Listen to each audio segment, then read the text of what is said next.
Hello student. आज की name reaction है एल्डोल कंडेंसेशन। इसके पहले वाले वीडियो में डिस्कस किया था हमने कैनिजारो रिएक्शन, और आज है aldol condensation. Aldol condensation reaction जो है वो भी एल्डिहाइड और कीटोन के चैप्टर में है। बहुत इम्पॉर्टेंट रिएक्शन है ये। इस पे बोर्ड और कंपटीशन में प्रॉब्लम भी पूछी गई हैं। तो स्टार्ट करते हैं। एल्डोल कंडेंसेशन रिएक्शंस जो होती है वो सबसे इम्पॉर्टेंट है कि एल्डिहाइड और कीटोन दोनों ही कंपाउंड में हो सकती है। ये एल्डिहाइड में भी हो सकती है और कीटोन में भी। अब किस टाइप के एल्डिहाइड में ये रिएक्शन होगी? ऐसे कंपाउंड जिनके पास अल्फा सी एच प्रेजेंट हो, ठीक है, या फिर कीटोन जिनके पास अल्फा सी एच प्रेजेंट है। कंडेंसेशन का मतलब क्या होता है कि एक रिएक्शन जिसमें पहले एडिशन होगा और फिर रिमूवल होगा, यानी दो प्रोसेस स्टेप में चलेंगे, एक एडिशन के साथ और एक रिमूवल के साथ। एग्जाम्पल पहले चेक करते हैं कि कौन कौन सी रिएक्शंस या कौन कौन से ऐसे कंपाउंड हैं जो एल्डोल कंडेंसेशन देंगे। जैसे हमने एसीटोन ले लिया। अगर हम एसीटोन की बात करें तो इसके ग्रुप के बाद ये वाला कार्बन आपका अल्फ़ा कहलाएगा और इसके पास अल्फ़ा सी एच प्रेजेंट है, तो इसका मतलब ये एल्डोल आपको देगा। क्लियर? सिमिलरली बात करें अगर हम एल्डिहाइड की, सी एच ओ की, तो सी एच ओ के साथ सी एच थ्री लगा हुआ है और इस सी एच थ्री के पास अल्फ़ा सी एच है, तो इसका मतलब ये भी एल्डोल देगा। अगर हम एक एग्जांपल ले लें, C H three C, C H three C H three C H O, इसके पास अगर चेक करें तो अल्फ़ा सी एच जीरो है, इसका मतलब ये एल्डोल नहीं देगा। एल्डोल में कैटलिस्ट हम लोग यूज करते हैं बेस के साथ, डाइल्यूट यूज करते हैं हाइड्रोक्साइड NaOH या KOH, या फिर हम एसिड भी यूज करते हैं। जब एल्डोल कंडेंसेशन रन होगी तो उसका जो प्रोडक्ट फॉर्म होगा वो बहुत ध्यान रखने वाली चीज़ है, बीटा हाइड्रोक्सी एल्डिहाइड और कीटोन। अगर हम उसका फर्दर डिहाइड्रेशन करा दें तो एक अल्फ़ा बीटा अनसैचुरेटेड एल्डिहाइड और कीटोन बनेगा। क्लियर हो गया? तो एल्डोल कंडेंसेशन एल्डिहाइड और कीटोन दोनों देंगे जिनके पास अल्फ़ा सी एच प्रेजेंट हो। एक तो बात ये ध्यान रखने वाली है, एक दो जगह डिफरेंस है वो हम लोग बाद में देख लेंगे।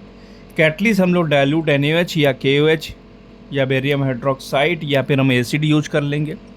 प्रोडक्ट जो होगा एडिशन प्रोडक्ट बनेगा, बीटा हाइड्रोक्सी एल्डिहाइड या कीटोन बनेगा, जिसका फर्दर डिहाइड्रेशन करने पर आपको एक अनसैचुरेटेड एल्डिहाइड या कीटोनिक ग्रुप मिल जाएगा।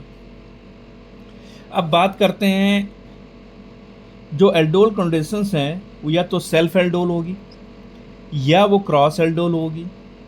इसी में अगर हम देखें तो यह इंटरमॉलिक्यूलर हो सकती है या इसी में हम इंट्रामॉलिक्यूलर देखेंगे।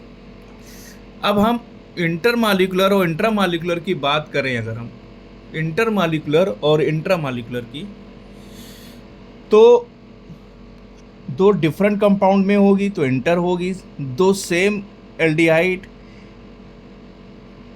ग्रुप अगर एक ही कंपाउंड में होंगे तो इंट्रा कहलाएगी। एल्डोल में दो मेजर स्टेप हैं, एक एडिशन और एक एलिमिनेशन यानी डिहाइड्रेशन। अब हम रिएक्शन कैसे करेंगे? हम 2 मोल एल्डिहाइड ले लेंगे जिनके पास अल्फ़ा सी एच अवेलेबल है। ऐसा करेंगे कि एक एल्डिहाइड को हम वर्टिकल पोजीशन पर 90 डिग्री पे सेट करेंगे, उसके ठीक सामने एक अल्फ़ा सी एच वाला कार्बन ले लेंगे। ये ध्यान देने वाली बात है कि ठीक सामने, उसके सामने और कोई दिखे ना भाई, तो ये वाला एच उठा के यहाँ पर अटैक कराओगे तो एक न्यू सिग्मा बॉन्ड का फॉर्मेशन हो जाएगा। समझ में आई बच्चों? यहाँ पे एक सिग्मा बॉन्ड का फॉर्मेशन हो जाएगा। क्यों? ये माइनस होगा, ये प्लस होगा, यहाँ पे ट्रॉन की कमी होगी तो ये अपने ट्रॉन इसको दे देगा। तो आपका एक एडिशन प्रोडक्ट बन गया CH3COH CH2CHO। अगर हम इसको एसिड की प्रेजेंस में हीट कर दें तो वाटर रिमूव हो जाएगा। वाटर दो तरीके से रिमूव हो सकता है, या तो यहाँ से H ले ले या तो यहाँ से H ले ले, लेकिन यहाँ से रिमूव करोगे, करने से फ़ायदा क्या है? क्योंकि डबल बॉन्ड और एल्डिहाइड के ग्रुप के से डबल बॉन्ड के साथ कॉन्जुगेशन आ जाएगा, यानी कंपाउंड स्टेबलाइज कर जाएगा। ये एक कंपाउंड बन गया जिसका नाम है क्रोटोनिक एल्डिहाइड। अब एसीटोन ले लें तो सेम तरीका है कि हमने वर्टिकल पोजीशन पे एसीटोन को लिखा, उसके ठीक सामने अल्फा CH लिखा, ये वाला H उठा के इस पे अटैक कराया, इसका माइनस इस पे अटैक कराया, एक नया सिग्मा बॉन्ड बना और यहाँ एक सिग्मा बॉन्ड ब्रेक हुआ, ये बना जाके CH3 COH CH2 CO CH3 बन गया। अब हम इसका H2SO4 डाल के डाइल्यूट को डिहाइड्रेशन कर देंगे तो सेम तरीका वाटर निकल जाएगा। ये एक आपका अनसैचुरेटेड कीटोनिक ग्रुप बन गया जिसका नाम है मेसिटाइल ऑक्साइड। तो ये थी आपकी एल्डोल कंडेंसेशन रिएक्शन, जो बच्चों आपको क्लियर हो गई होगी। अब हम आगे बढ़ते हैं इसी में। अगर हम सपोज करो, अगर हम 2 एल्डिहाइड ले लें फिर से, अब यहाँ पे ये COH वर्टिकल हो गया, इसके कार्बन में अल्फा CH ये वाला पड़ेगा तो उसके बगल वाला जो बीटा वाला है इसको नीचे ले आओ, सेम प्रोसेस के तहत रिएक्शन होगी, फिर एक एडिशन कंपाउंड बनेगा, फिर से वाटर रिमूव कर दो तो आपका ये बन जाएगा। अब बात आती क्रॉस एल्डोल कंडेंसेशन क्या होती है। अगर दोनों कंपाउंड में 2 एल्डिहाइड हैं और अलग अलग हैं और दोनों के पास अल्फा CH अवेलेबल हैं तो ये 4 तरह से रिएक्शन रन करेगी। एक तो सेल्फ, ये अपने आप से रिएक्ट करेगा, ये अपने आप से रिएक्ट करेगा, 2 कंपाउंड बन गए, ये इस पे अटैक करेगा अल्फा CH, तीसरा कंपाउंड बन गया, ये इस पे अटैक कर देगा, चौथा कंपाउंड बनेगा। कुल मिला के इसमें टोटल प्रोडक्ट आपके 4 बनेंगे।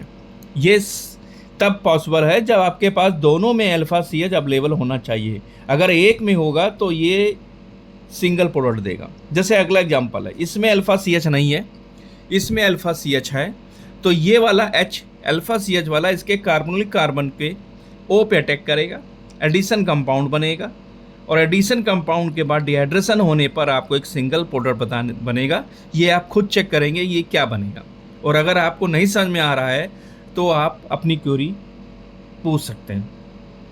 तो ये कौन सी रिएक्शन थी? एल्डोल। तो अभी तक हमने 2 नेम रिएक्शन बोर्ड के अकॉर्डिंग डिस्कस की है, एक एल्डोल और एक कैनिजारो। अब इस पे प्रॉब्लम क्या पूछी जाती हैं, कुछ कन्वर्जन आ जाते हैं, जैसे एस्टल्डिहाइड से बनाइए आप ब्यूट-2-ईनल करके, इस टाइप से। वो हम अगली सीरीज में डिस्कस करेंगे कि किस टाइप से कन्वर्जन कंप्लीट करेंगे हम लोग, और बहुत इम्पॉर्टेंट है ये रिएक्शन। अब हमने कुछ क्वेश्चंस दिए हैं, ये आप लोग ट्राई करिएगा। क्वेश्चंस दिए हैं, DPT है ये, कि अगर हम इसकी कंसंट्रेट NaOH से रिएक्शन कराएं तो हमने एक्चुअली में 2 तरह के रिएक्शंस अभी तक डिस्कस करी है, एक डाइल्यूट के साथ और एक कंसंट्रेट के साथ। तो ये जो सीड अवेलेबल है आपकी, ये जो सीड DP बनाई गई है वो उसी 2 केमिकल को ध्यान रख पे बनाई गई है। जैसे concentrate NaOH, dilute NaOH, dilute NaOH, concentrate KOH, concentrate NaOH, इधर एल्डिहाइड है या कीटोन है। तो आपको ये सीट सॉल्व करेंगे, प्रैक्टिस करेंगे। अगर इसमें कोई भी दिक्कत आ रही है तो अपनी आप प्रॉब्लम कमेंट में पूछ सकते हैं। तो ये थी हमारी एल्डोल कंडेंसेशन रिएक्शन। क्लियर? तो आज का एल्डोल कंडेंसेशन ख़त्म हो गई है और क्लियर भी हो गई होगी, और ये बहुत इंपॉर्टेंट रिएक्शंस है और इसको आप अच्छी तरीके से स्टडी करिए।